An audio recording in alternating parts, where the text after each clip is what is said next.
Sejam bem-vindos a mais um Novo Mundo Podcast. E, como vocês já viram no título, esse podcast a gente vai falar sobre Alice in Chains. Eu acho que eu já tinha feito algum podcast falando sobre eles, que eu tava gostando, tava ouvindo bastante a banda.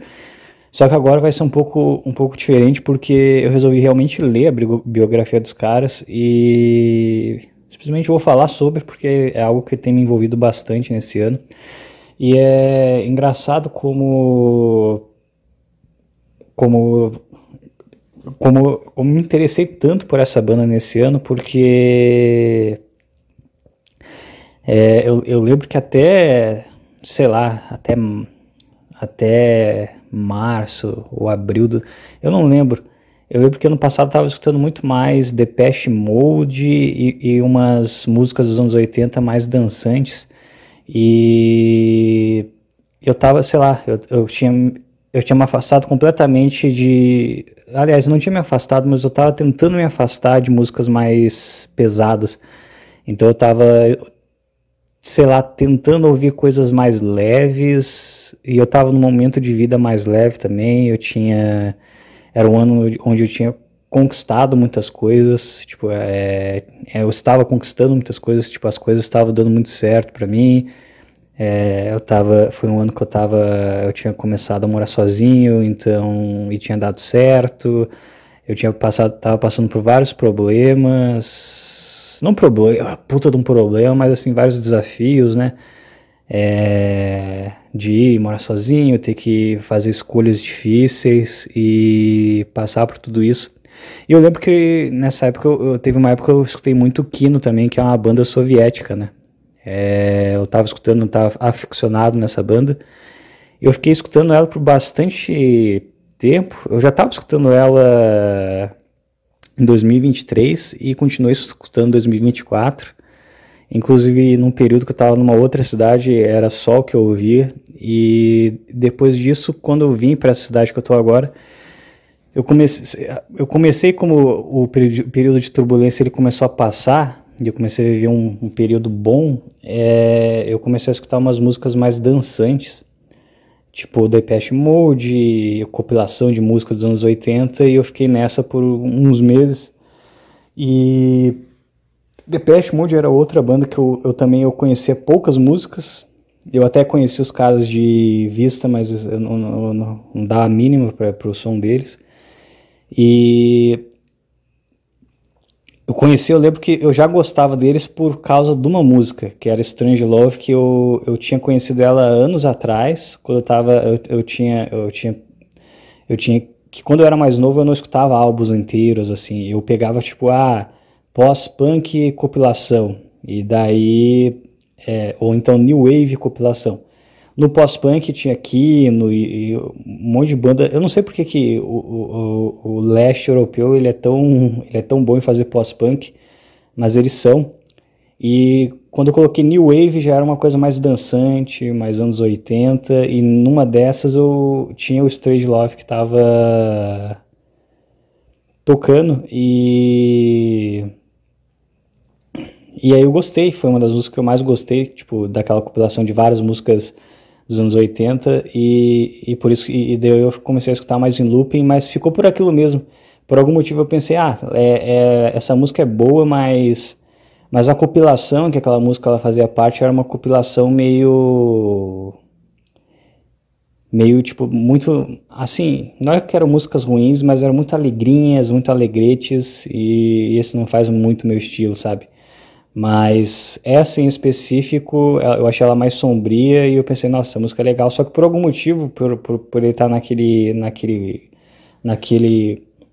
naquela mistura com várias músicas mais alegres pra cima e bobas, entre aspas, eu acabei achando que a banda ela ia ser mais do mesmo. Tipo, é uma dessas bandas que a maioria das músicas são bobas, e eles acertaram nessa, então nem vou me dar o trabalho de ouvir o resto da banda.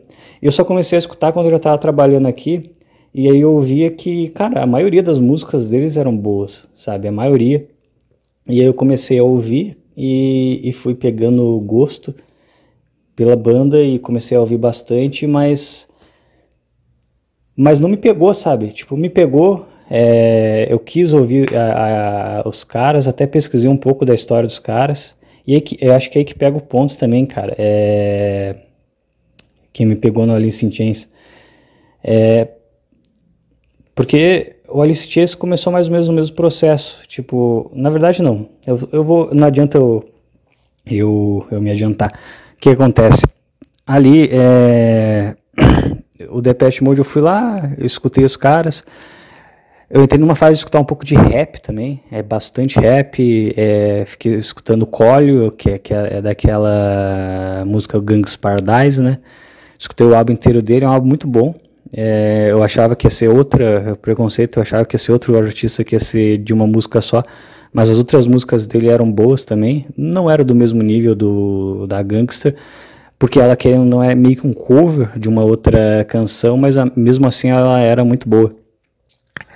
E teve Depeche Mode e outros raps que eu ouvi também, até Racionais eu ouvi escutar, mas o que me pegou mesmo foi mais Depeche Mode, né, que era mais um pop sombrio, meio rock e tudo mais. E eu pensei, eu vou neles aqui mesmo.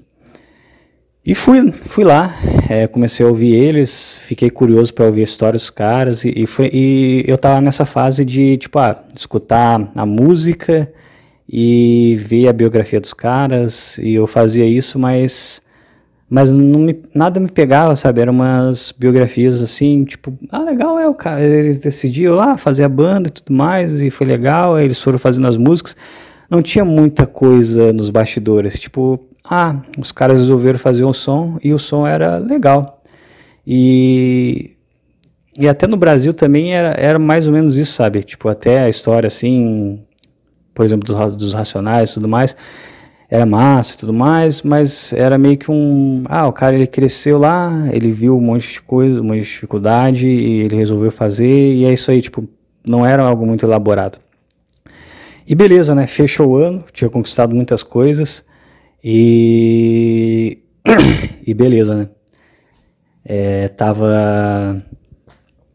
eu tinha conseguido morar sozinho, tinha conseguido um trabalho fixo, pagando um salário, tinha adquirido uma certa independência.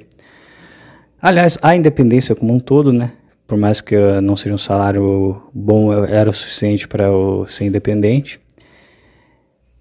E também tem que essa questão de independência é uma coisa muito mental, entendeu? Eu vejo que, sei lá, tem gente que ganha pouco menos que eu e ainda é meio dependente dos pais, sabe? Mas eu não vou entrar nessa questão aqui, não vou enrolar, mas enfim. Tinha conquistado as coisas que eu queria conquistar, um lugar mais quieto, para ter mais paz, mais sossego. E aí virou o ano, né? Virou o ano, até investimentos tinham dado certo também, eu tinha conseguido quadruplicar meu patrimônio, então assim, realmente foi um ano que eu estava muito para cima, muito alto astral, e aí virou o ano, e eu mudei de setor, comecei a trabalhar, e aí as coisas começaram a mudar, né? Primeiro eu mudei de setor, comecei a trabalhar, antes eu estava trabalhando no escritório, assim, um trabalho mais fechadinho ali, aí me mandaram para um negócio onde tinha que lidar com gente, atendimento ao público e lidar com pessoas de modo geral, vamos colocar assim. E quando você lida com pessoas, todo dia, por mais que em tese você não faça muita coisa, todo dia é um pequeno estresse que vai se acumulando ao longo do tempo, mas você não percebe isso no começo. E não foi só isso, foi um ano estranho, sabe? Foi um ano esquisito, tipo, não foi só pra mim, a impressão que eu tive é que todo mundo meio que desanimou legal, sabe? Tipo, eu lembro que eu tava aqui na virada do ano e assim, eu tava aqui, tava tendo uma vida social bacana e tudo mais, e virou o ano, essa vida social continuou, mas foi chegando ali o inverno, tudo ficou meio deserto, sabe? Eu não sei explicar. Eu não sei se é porque o inverno meio que é normal, só que como eu tinha chegado aqui no inverno, ano passado, eu tava muito, Tipo, eu cheguei aqui, era maio, então eu já cheguei, e eu tava muito, tipo, eu tava estabelecendo tudo ainda, eu tava a mil, sabe? Os primeiros 2 meses era tudo muito novo ainda, então eu acho que eu não me dei conta que o inverno as coisas ficam mais paradas, porque para mim as coisas ainda estavam em um movimento absurdo, eu ainda estava aprendendo tudo, eu ainda estava conhecendo a cidade. Aí depois que as coisas ficaram mais tranquilas, chegou o verão já, e daí que eu comecei a sair mais e eu vi um movimento social muito maior. E daí eu já aproveitei e peguei o embalo, e então só agora que eu peguei realmente o inverno da cidade, pude sentir ele, porque eu já tava estabelecido, né? E aí eu lembro que, sei lá, eu comecei a dar uma enjoada de, tá, beleza, eu gosto de escutar ali, tá, tava escutando bastante dessas músicas dos anos 80, Depeche Mode e outras músicas dançantes, e eu comecei a dar uma cansada, eu comecei a ouvir o acústico do Nirvana, e eu pensei, cara, porque eu pensei assim, cara, eu tô escutando muita música inglesa, só que a música inglesa eu percebi que não importa a época, ela sempre soa muito pesada, muito sombria, entendeu? Aí se eu for pro Brasil, tem o quê? Tem Legião Urbana, que é muito clichê, aquelas músicas que você escutava quando você era criança, e sei lá, é legal, mas eu acho meio cansativo. Aí o que tinha no Brasil? É rap, mas o rap não me pega porque ele não fala sobre sentimentos universais, ele fala mais sobre uma realidade específica. Tirando o rap, eu não gosto de funk, eu não gosto de sertanejo, e eu tava cansado de escutar música inglesa, porque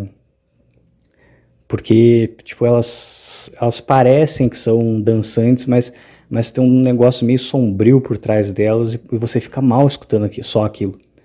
Só que eu também tava cansado de ouvir. Eu tava cansado de ouvir só. Tem essas músicas. Eu tava cansado também de escutar Aquino, que era russo, porque também é uma vibe. Tipo, a vibe da música russa, ela não é sombria, só que ela é pura e simplesmente melancólica, sabe? Não é sombria que nem a vibe inglesa das músicas, só que ela é simplesmente melancólica, triste, porque, pô, o cara nasceu na Rússia, é foda, é aquele frio, é uma crise, se foi na União Soviética é um sofrimento, então são boas, mas são muito melancólicas essas músicas, e também isso ficou meio enjoativo. Aí tem um cantor que eu resolvi ouvir, que ele era meio que... Ele era meio que... Ele era meio que o quê? Ele não é tão conhecido, né? É Voltaire o nome do cara, que ele faz umas músicas mais góticas e tudo mais. Só que eu comecei a perceber, cara, o cara faz música gótica e tudo mais, o cara se veste de preto, as músicas têm violino e tudo mais, mas elas não são tão sombrias quanto as músicas inglesas. Daí eu fiquei me perguntando, cara, por quê? Aí eu vi, cara, porque o cara ele é americano, ele não é inglês, e eu percebi isso. A música inglesa, ela é um pouco diferente da americana, ela é mais sombria. A música americana, por mais que às vezes ela até tenha uma estética dark, mas ela não é tão sombria, sabe? Ela é mais, eu não sei, leve, selvagem, entende? Eu pensei, cara, talvez seja isso. Talvez eu tenha que voltar a escutar umas músicas americanas. Aí eu pensei, cara, eu vou colocar um plug do Nirvana. E coloquei pra colocar coloquei pra colocar, é foda. Coloquei pra tocar e fiquei ouvindo aquilo lá e tudo mais.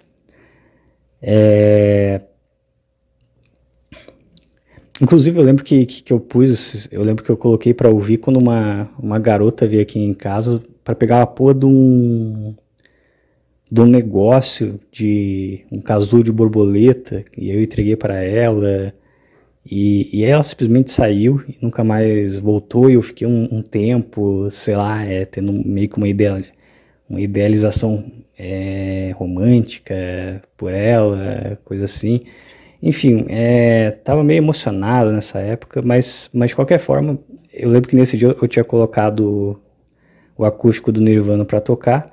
Ele tocou e eu pensei, cara, assim, o Nirvana, né, Kurt Cobain e tudo mais, todo mundo sabe a biografia do cara, né, cara meio triste, meio pra baixo, meio drogado. Mas o som não era, sabe? Se você escutar o som dos estúdios, é um som mais barulhento, agressivo, mas não necessariamente sombrio. E o acústico ele é quase que mais, ele é quase alegre, tirando uma outra música. Eu pensei, cara, eu tô enjoado do aspecto sombrio das músicas inglesas. Eu acho que eu vou começar a ouvir isso. Só que eu não aguentava mais escutar acústico do Nirvana, porque eu escutava isso desde os 17, 18 anos. Foi o meu segundo gênero musical favorito, sabe? Eu era do new metal até os meus 16, aí eu comecei a escutar um pouco de grunge, eu gostei, até porque o new metal você não consegue tocar aquele negócio no violão, é muito difícil, mas o grunge ele é muito acessível para você aprender no violão, então isso me cativou bastante quando eu era adolescente, só que eu não aguentava mais, sabe? Há 11 anos escutando o acústico do Nirvana, chega, sabe? Tá cansado. O Pearl Jam também eu já fazia anos que eu escutava, com menos frequência, mas ouvia, e eu, sei lá, o Pearl Jam não me pegava muito, sabe? Ele era meio que um grunge, um good vibes, nunca foi muito meu estilo. E aí tinha o Alice in Chains, que, sei lá, eu nunca tinha ouvido muito, e tinha um certo preconceito, tipo, esses caras são meio estranhos, sabe? Nunca ouvi. Na época eu lembro que eu tinha ouvido uma ou outra música, eu até gostava bastante da música World, mas não sei, não pegou, sabe? Quando eu era adolescente não me pegou aquela música. Só que eu pensei, cara, é mais ou menos o mesmo estilo, é um rock acústico e... Sabe, tô cansado de ouvir o Nirvana acústico, vou colocar o Alice in Chains, vamos ver o que os caras têm pra me mostrar. Aí eu fui ouvindo um acústico e pensei, caralho, eu já começo com o Knudson, né? Eu pensei, cara, é gostosinho esse acústico, ele é legal. E aí, conforme o acústico ele vai evoluindo, você pensa, cara, tem umas músicas boas. Tem umas músicas só que eu já tô acostumado a escutar músicas porque eu estou acostumado a ouvir álbuns inteiros. E realmente, cara, tem banda, tem álbum que assim, você escuta um álbum, 3 músicas você salva. Que tipo, você pensa, pô, essas músicas são boas, hein? E o resto é tudo música mais ou menos, sabe? Música que você não sabe por que tá lá. Enfim, só que nesse caso, as músicas elas variavam de ok pra isso é muito bom. E daí eu fiquei, cara, gostei de ter ouvido esse acústico, eu vou ouvir ele mais vezes.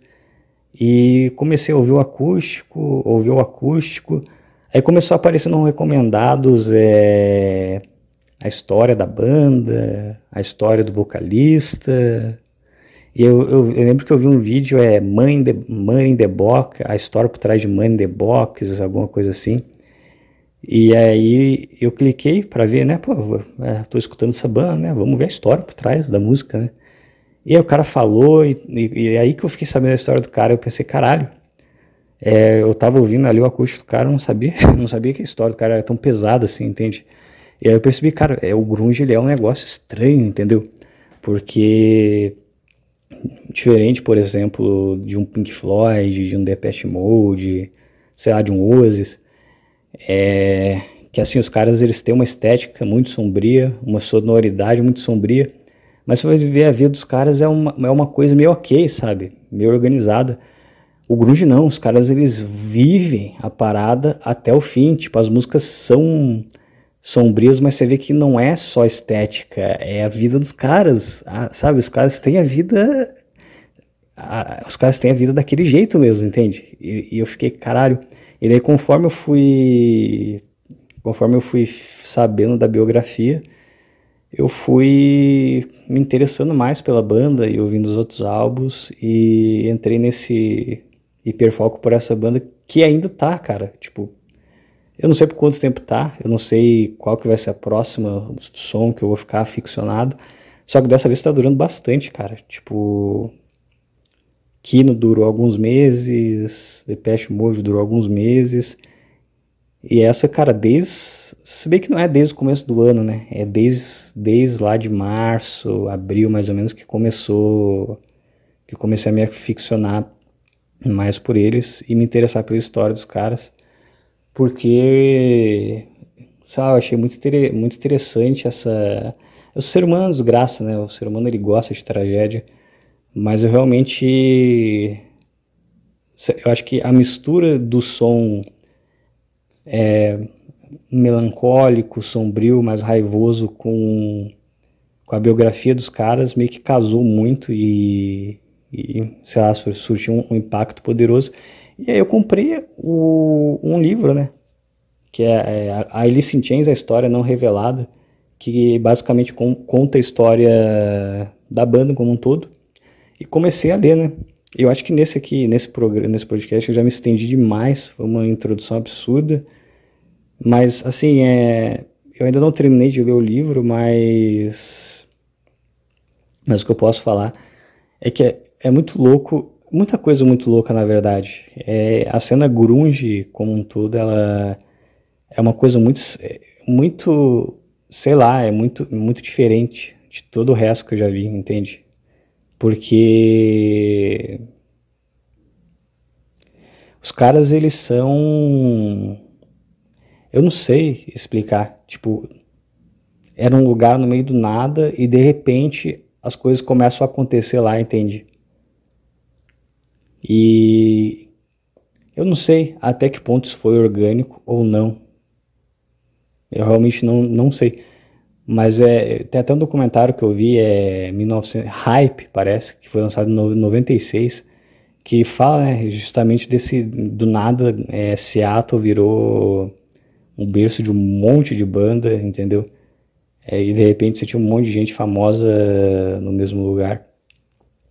E tá, tudo bem. Tipo, por exemplo, no Brasil é São Paulo, Rio de Janeiro, você tem as pessoas famosas lá. Só que lá, tipo, pensa assim, geralmente, será Los Angeles, Nova York, entendeu? Talvez Flórida. Tinha os lugares onde os artistas ficavam e Seattle não era esses lugares. E do nada começa a pipocar um monte de artista famoso de Seattle e eles ficam por lá, eles não saem de lá. Talvez eles vão fazer um show grande em outro lugar, mas eles continuam morando lá, entende? Tipo, imagina que tá, porque aqui no Brasil o que acontece? Qualquer pessoa que faz um pouco de sucesso, ela se muda, ela vai para São Paulo ou Rio de Janeiro, porque é lá que tá o dinheiro e a fama. Mas imagina que, por exemplo, começa a ter um movimento em Curitiba, ou então em Florianópolis, de alguma coisa, talvez rap, talvez rock, sabe? Começa a ter algum movimento cultural nessa cidade e as pessoas elas não saem da cidade para ir para São Paulo para continuar o negócio. Tipo, vamos imaginar a cena do podcast. Imagina que começa a ter uma cena em podcast, sei lá, em Florianópolis. Só que as pessoas elas começam a fazer sucesso lá e elas falam, cara, a gente não vai para São Paulo. Aí a gente vai pegar as pessoas que são aqui de Floripa e região e fazer o negócio crescer aqui. E daí um monte de gente começa a ficar famosa em Florianópolis e são os caras famosos de Florianópolis. Basicamente foi o que aconteceu em Seattle, sabe? Tipo, Seattle ela não era o fervo de tudo. E do nada ela virou um ícone de uma geração inteira, basicamente. Porque Nirvana é considerada a voz de uma geração. Os outros caras do grunge, o grunge é considerado por si só um estilo musical inteiro. Então, tipo, você tinha a psicodelia dos anos 70, você tinha o heavy metal dos anos 80, daí você tem o grunge dos anos 90 e depois o new metal. Só que o grunge, diferente dos outros movimentos, ele não é um movimento cultural, ele é um movimento geográfico, porque uma banda é muito diferente da outra. Só que ao mesmo tempo que é muito diferente, de certa forma, em alguma coisa eles têm em comum, porque, sei lá, moravam no mesmo ambiente e, sei lá, a vibe era parecida, por mais que cada um tivesse seu próprio estilo. E nessa aí entra também o Alice in Chains, e é muito, muito louco, porque isso você vê até mais no Alice in Chains do que no Nirvana, né? Ou em outras bandas que honestamente eu não... Por exemplo, Pearl Jam, eu não vi tanto isso, e as outras eu nunca eu ainda não sentei para escutar elas com com calma, né? Que quando eu boto pra realmente conhecer uma banda, eu quero conhecer ela a fundo, né? E, enfim, mas, por exemplo, eu percebi que parece que tinha uma tendência aos caras eles ficarem cada vez mais carregados com o passar do tempo, sabe? O Nirvana foi o que eu menos senti isso, porque o Kurt Cobain ele sempre foi meio carregado. Mas até o Nirvana, se você pegar o primeiro álbum, né, o Bleach, e se você pegar um pouco do segundo, mas já menos, eram álbuns mais pra cima, sabe? Tipo, mais alegrete e tudo mais. Se você pegar o primeiro álbum do Pearl Jam, ele era mais ou menos pra cima, assim. E aí o segundo fica um pouco mais sombrio, mas não muito. Fica porque parece que o segundo álbum fala que foi uma resposta, que o Kurt Cobain achava eles muito leve, não sei o quê.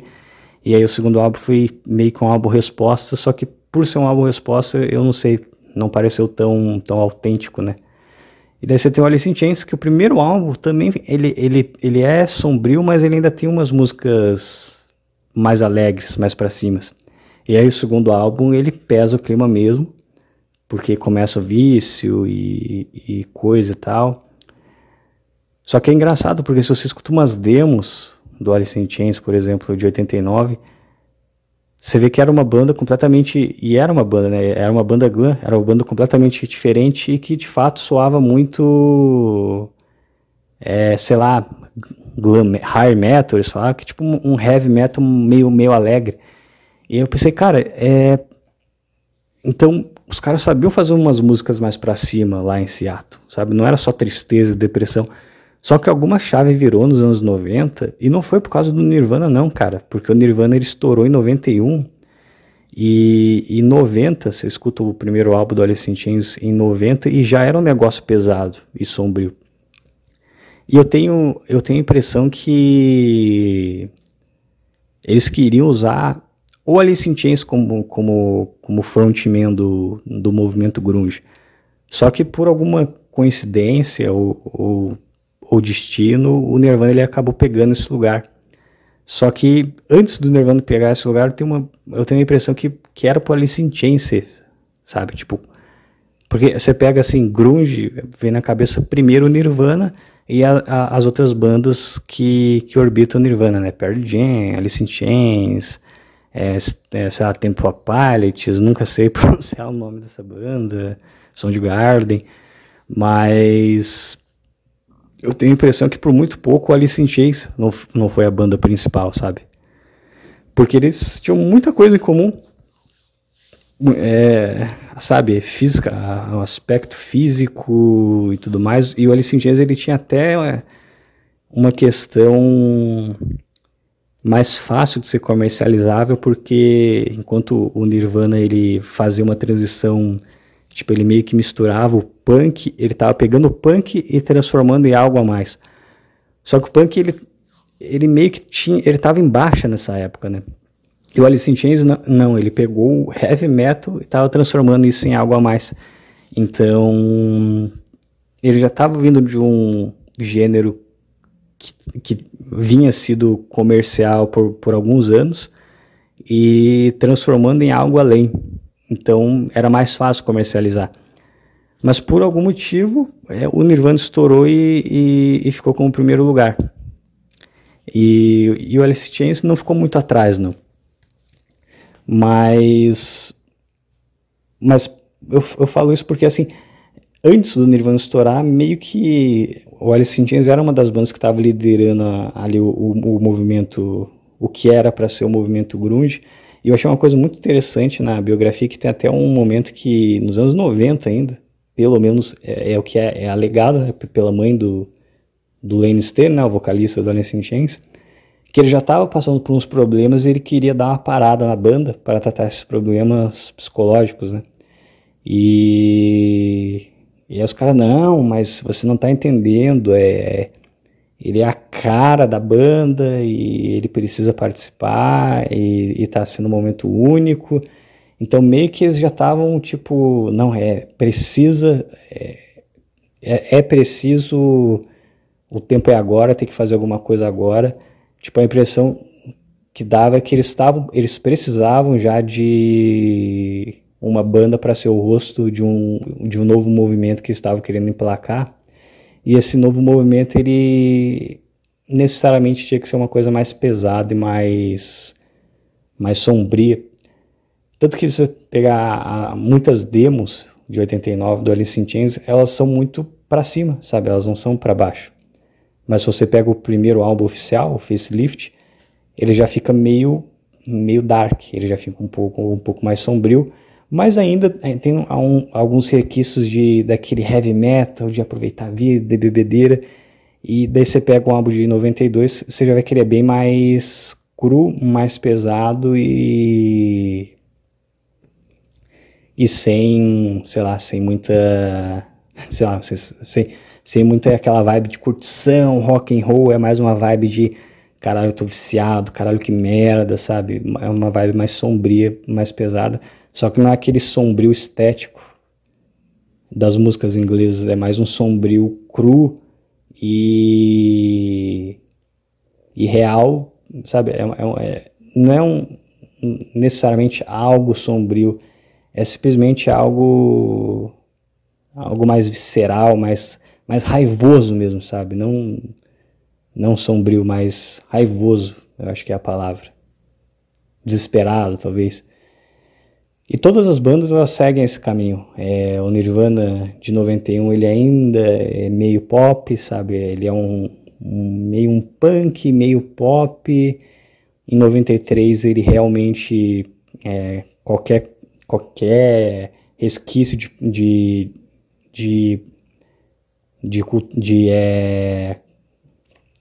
sei lá, de vibe pop varrida no álbum de 93, né, o In Utero, né, eles pesam a mão mesmo para não parecer pop de nenhuma forma. O Alice in Chains, ele dá uma pesada em 92 também, e o Pearl Jam também pesa um pouco em 92, de uma forma um pouquinho mais artificial, mas pesa de qualquer jeito, eles pesam. Então você vê que até o andamento entre o álbum e o outro das bandas, ele vai ficando mais pesado, sabe? Não é como se uma banda ela seguiu um caminho, outra seguiu. Meio que elas vão seguindo pro mesmo caminho, sabe? Todas vão ficando mais pesadas, sabe?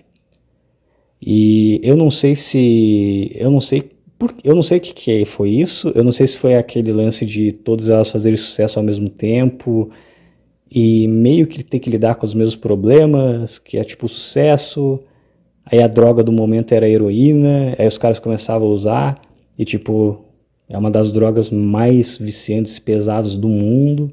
Aí isso se reflete nas músicas, ou já era uma coisa da cultura deles, de que quanto mais pesado, melhor. Honestamente eu não sei, mas eu acho muito interessante você ver que um lugar que no final dos anos 80 seguia meio que uma cultura do resto do país, de, sabe, tentar falar sobre, sabe, curtição e não sei o que, ficar algo tão pesado em tão pouco tempo.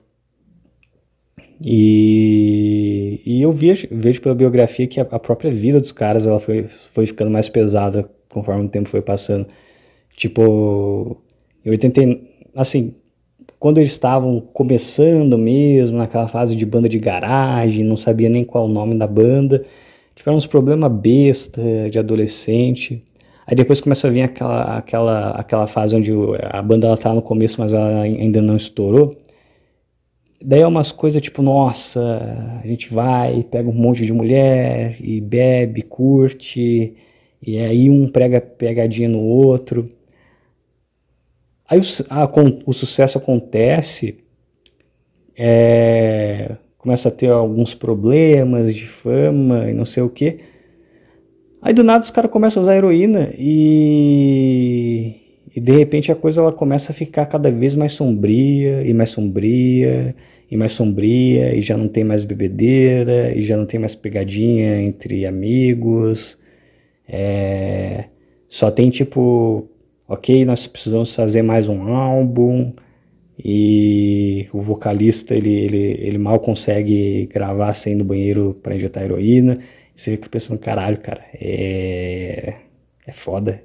Tipo, e aí eu fico pensando, cara, como e por quê, entende? É isso que é difícil de entender.